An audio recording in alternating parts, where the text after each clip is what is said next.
Ingat kata-kataku, santet saja wanita itu. Tegas Ratna berulang kali. Mbak, saya sudah melakukannya, tapi perempuan ini imannya terlalu kuat. Setiap buhul-buhul yang ditiupkan tidak bekerja.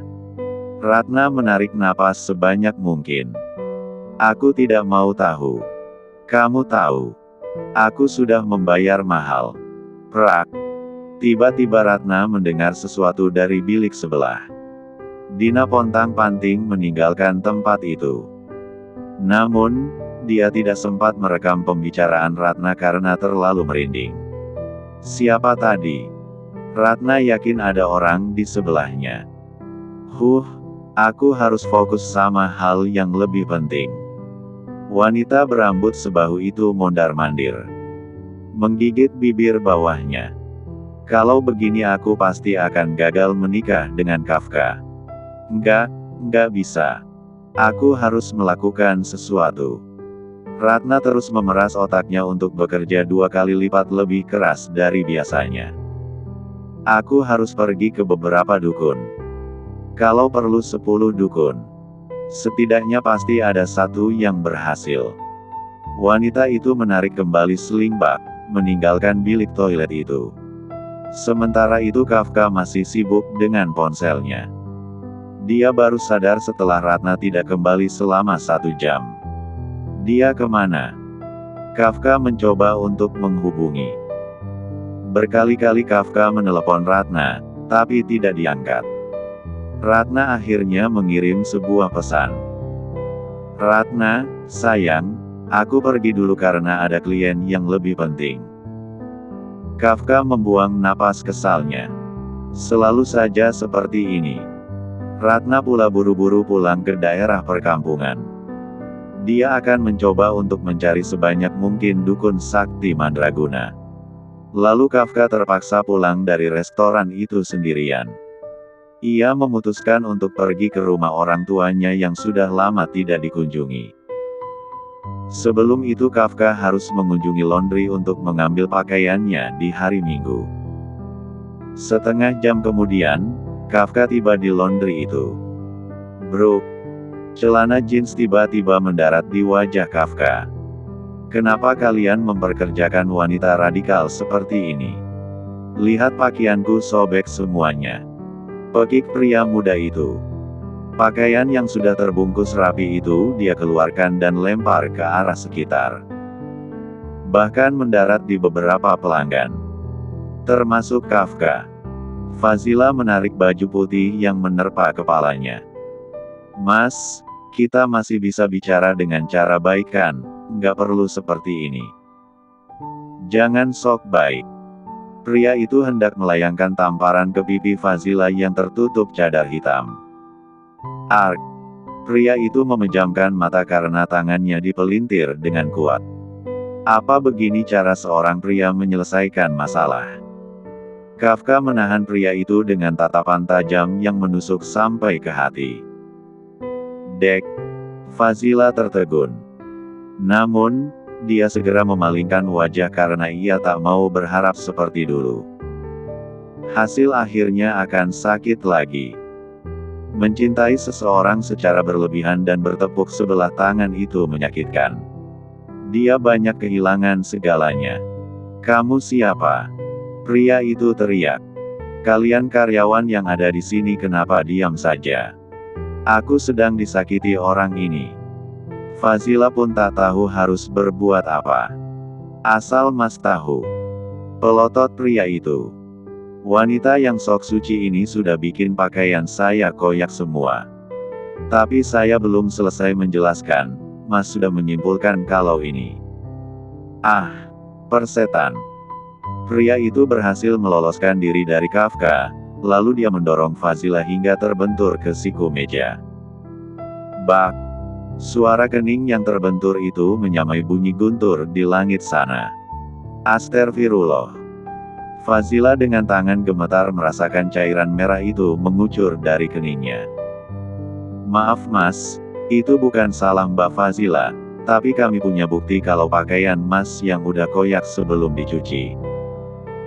Kami ada videonya, ujar pria setengah baya yang menjadi satu-satunya orang baik dengan Fazila di tempat itu. Kalian bawa saja dia ke kantor polisi. Kafka sudah menarik kerah belakang baju pria itu. CEO itu memperhatikan cairan merah yang sudah menetes hingga ke cadar Fazila. Fazila masih duduk dengan bersandar ke meja itu. Begitu berat ujian Fazila. Dia terpaksa bertahan di tengah kebencian orang-orang di laundry itu. Demi biaya berobat putranya, Fazila harus menahan diri. Dia takut jujur dengan Kafka. Takut jika lelaki itu malah melenyapkan darah dagingnya. Jangan. Fazila berusaha untuk berdiri. Nggak perlu. Aku baik-baik saja kok. Biarkan dia pergi. Fazila berjalan pincang hendak pergi ke area dalam, tapi Kafka mencegatnya. Kening kamu luka, lapor Kafka dengan nada iba. Aku bisa mengobatinya, Pak. Fazila tertunduk. Apa gaji tidak cukup untuk kamu hidup? Fazila memejamkan mata sejenak. Maaf, Pak, saya permisi dulu. Kafka merasa Fazila itu seperti orang yang dikenalnya dulu. Ada rasa tanggung jawab untuk melindungi. Luka di kening Fazila menjadi buah pikiran Kafka. Dia sangat iba dengan kehidupan wanita bercadar itu. Apa aku tega memecatnya? Kafka rasa tidak. Dia tahu Fazila melakukan pekerjaan se-ekstrim itu demi anak-anaknya. Fazila pula di dalam sana sudah panas dingin. Dia tak mau Kafka ingin lebih tahu tentang kehidupannya. Kalau Kafka sudah mulai penasaran, itu artinya nyawa dia dan anak-anaknya akan terancam. Ya Allah, kuatkan aku. Fazila mengambil setrika uap. Mbak Fazila. Lelaki kemayu itu tersenyum. Ini uang dari bos, katanya buat obatin luka di kening Mbak. 1 juta. Pria kemayu itu menyeringai. Dia tadi mendapat mandat dari Kafka untuk memberikan uang itu pada Fazila dengan dalih dari bos mereka. Fazila berkaca-kaca matanya.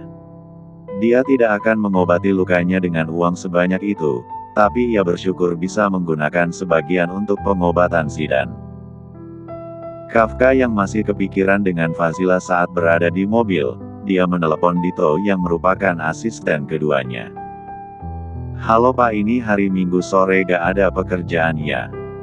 Kamu cari tahu siapa pemilik laundry di dekat apartemenku. Aku akan membeli usaha laundry itu. Untuk apa Pak? Kafka sendiri bahkan tidak mengerti. Kenapa dia bisa sepeduli itu dengan Fazila? Aku ingin semua pekerja di sana tidak memusuhi Fazila. Loh, Fazila kok kerja di sana? Dito memperhatikan ponsel itu dengan memicingkan mata. Jelas saja tindakan Kafka bukan suatu yang normal.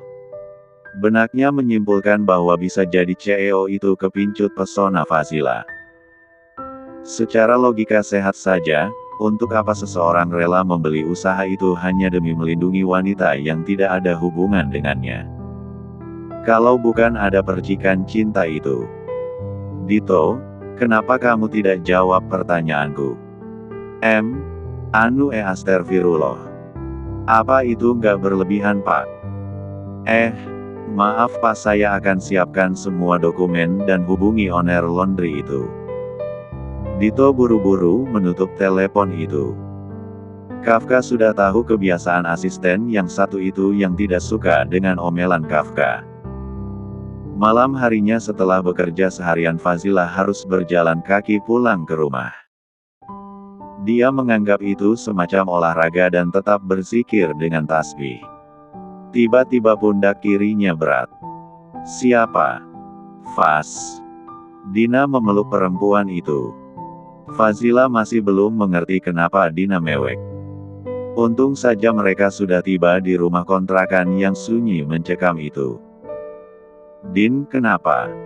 Dina gemetar dan tangannya dingin sekali. Kita sebaiknya masuk ke dalam. Sebentar ya, aku mau lihat Zidan dulu, tadi dia aku tinggalkan sore. Semoga saja Zidan masih tidur. Fazila ke kamar putranya. Tersenyum hangat. Alhamdulillah. Dina memperhatikan Fazila yang semakin kurus. Astagfirullah, dahi kamu kenapa bengkak memar merah begitu? Fazila membuka cadarnya. Tadi cuma salah paham. Ini nggak sakit kok, Faz. Dina menggenggam tangan temannya. Fazila menyipitkan mata di ambang pintu kamar sang putra. Kita bicara di dapur saja ya. Aku mau buat mie instan. Aku sudah belikan makanan untuk kita makan. Steak kesukaan kamu. Fazila ingin menolak, tapi dia tahu Dina pasti akan sangat kecewa. Sini Faz. Dina sudah terbiasa di rumah itu, dia yang menghidangkan makanan untuk sang teman. Fazila bergegar saat menikmati suapan demi suapan steak itu. Din, apa yang mau kamu bilang? Faz, aku tahu alasan Kafka berubah setelah ketemu dengan Ratna. Fazila berhenti mengunyah. Jangan bahas mereka lagi. Aku sudah menutup rapat buku masa lalu. Tapi ini sangat penting.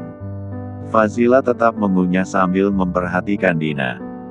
Aku dengar sendiri Ratna ngomong kalau dia berhasil guna-guna Kafka. Uhuk. Fazila lekas mengambil gelas kaca. Demi Allah, Faz, aku dengar sendiri waktu di toilet restoran. Ratna main dukun dan kamu tahu, dia sekarang mau santet Tante Maryam sampai mati. Astagfirullah, kamu serius?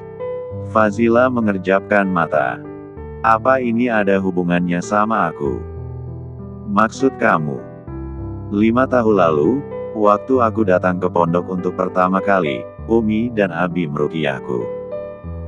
Serius? Innalillahi. Dina menutup mulut dengan tangan. Apa itu yang bikin kamu kayak kesetanan dan kamu memang disihir supaya ngejar Kafka secara ugal-ugalan? Entahlah Din, sekarang hidupku sudah tenang. Tidak ada lagi perasaan cinta dunia yang berlebihan. Hidupku adalah untuk anak-anakku dan Allah. Tapi Kafka kasihan Faz, dia masih dalam pengaruh guna-guna. Fazila meletkan garpu. Apa yang bisa aku lakukan? Muncul di depan mereka. Itu sama saja dengan cari mati.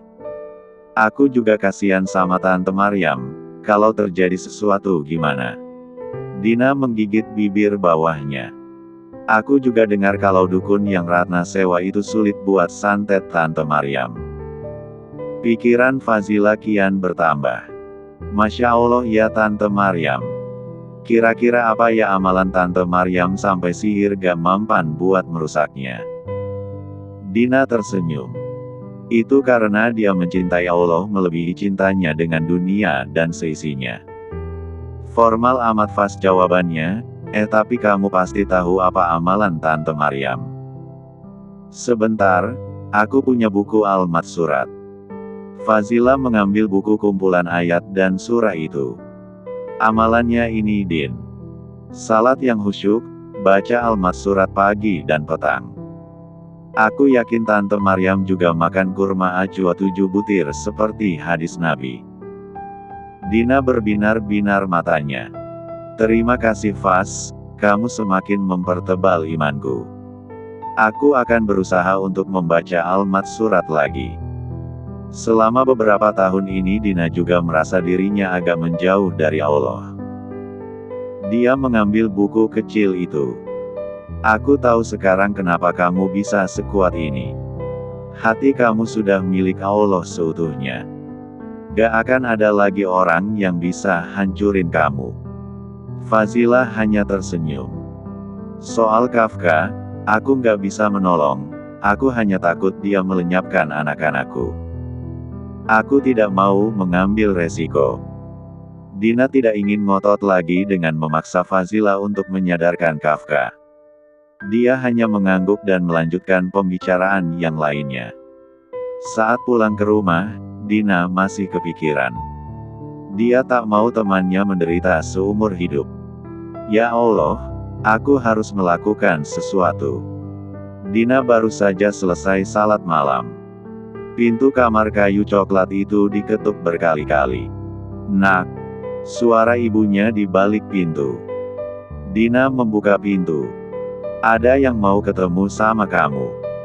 "Siapa, Bu?" "Nggak kenal, Din." Dina dengan mukena putihnya turun tangga, lalu berhenti setelah menatap seringainya. "Ratna." Ratna menyeringai. "Kamu dengar pembicaraanku di toilet waktu itu kan?" Dina ingin kembali lagi ke kamar untuk mengambil ponsel, tapi dia urungkan. "Kenapa kamu tega guna-guna Kafka? Terus kamu mau nyatet Tante Ratna?" Ratna menarik satu sudut bibir. Dia menyingsingkan blazer hitam.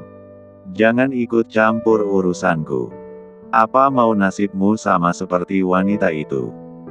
Dia mati dalam keadaan mengenaskan. Dina menoleh ke arah lain. "Jangan mendahului Allah, Rat. Aku nggak ngangka. Kamu itu kelihatan polos untuk menutupi topeng kebusukanmu." Ratna mencengkram bahu Dina. Berbisik. "Sekali lagi aku peringatkan. Jangan ikut campur urusanku terlalu jauh." Dina mendorong wanita itu. "Kenapa kamu bikin Fazila seperti itu? Apa salah dia?" "Banyak. Salah dia sangat banyak. Dia penyebab aku menderita dari kecil." Dina terbelalak. "Siapa sebenarnya kamu, Ratna?" Dina tercengang luar biasa. Dia menangkap kilat kelicikan dari netra bulat Ratna. "Jawab aku, Ratna." Dina mengguncang bahu Ratna. "Siapa kamu sebenarnya? Kamu sengaja bikin hidup Fazila hancur kan?" Ratna hanya memperlihatkan seringai dengan tatapan sinis. "Kamu nggak perlu tahu siapa aku sebenarnya." Cengkraman tangan Dina di bahu Ratna lekas ditepis. "Kamu hanya perlu diam dan jangan ikut campur urusanku." Ratna menunjuk Dina sebelum ia memutar badan. "Aku memang tidak selemah yang kalian bayangkan. Jangan merusak moodku. Kalau tidak ingin hancur." Wanita berambut pendek itu meninggalkan ruang tamu. "Jangan terlalu senang, Rat," tegas Dina dengan lantang. Ratna berhenti melangkah di ambang pintu. "Kamu pikir perbuatanmu itu sudah membuatmu bisa hidup bahagia? Kamu lupa. Allah selalu mengawasi hambanya. Dukun sakti mandraguna sekalipun tidak akan bisa menandingi kekuatan Allah." Ratna hanya memutar bola mata. Meninggalkan tempat itu dengan senyuman penuh ejekan. Dina mengusap wajah. "Astagfirullah, kenapa ada orang seperti itu?" Benak Dina cukup bising karena dia tahu Ratna sangatlah jahat. Keputusan Fas buat ganti identitas ini memang sudah benar. Ratna gak boleh tahu kalau Fas masih hidup. Mengingat Ratna yang suka main dukun, Dina lekas mencari ayat-ayat penangkal sihir. Dia tidak takut apapun karena Allah selalu menjaganya. Mansion keluarga Kafka. Suara mobil anaknya bisa Maryam dengar dari dalam bilik kamar lantai 4. "Ya Allah, Nak." Maryam tak melepaskan dirinya dari zikir tasbih putih di tangan. Ia mengenakan hijab hitam lalu menyambut kedatangan sang putra. Kafka menggulung lengan ke meja putih. Berjalan lebih jauh ke dalam mansion. Entah kenapa ada rasa panas di hati saat dirinya mendengar Haura mengaji. "Sayang." Maryam merindukan putranya. "Apa besok kalian janji akan kesini untuk ruqyah?" Kafka membalas pelukan sang ibu. "Ma, apa harus seperti itu?" Maryam tersenyum hangat. Tidak lagi marah seperti saat Kafka membawa Ratna. "Ayo kita makan dulu." Maryam menggiring Kafka untuk tiba di ruang makan. Makanan sudah tersaji di atas meja panjang kaca yang memantulkan lampu chandelier yang megah. "Ma, aku. Papa kemana?" "Sore ini papa kamu lagi main golf. Kamu datang cari papa?" "Enggak, aku hanya rindu dengan kalian." Pernikahanku akan dilaksanakan tahun ini juga. Tapi kalian tahu bukan persyaratannya. Kafka menatap ibunya begitu intens. Anehnya dia merasa ada ketenangan yang menjegalnya untuk memberontak seperti sedia kala. Ma, apa itu nggak berlebihan? Kenapa Mama ngotot sekali mau aku dan Ratna untuk ruqyah? Maryam mengerjapkan mata sejenak. Napasnya begitu atraktif mendengar pertanyaan Kafka. Nak, Mama tahu Suzon itu memang salah, tapi firasat Mama mengatakan kalau Ratna itu nggak baik. Astaga Mama, jangan bicara buruk tentang Ratna. Dia itu yatim piatu. Walaupun dia bukan orang kaya, tapi dia wanita yang baik. Maryam bungkam. Dia tahu apa yang akan terjadi selanjutnya. Perang yang mengakibatkan kehancuran hati pasti tidak terelakkan jika hati sulit dikendalikan.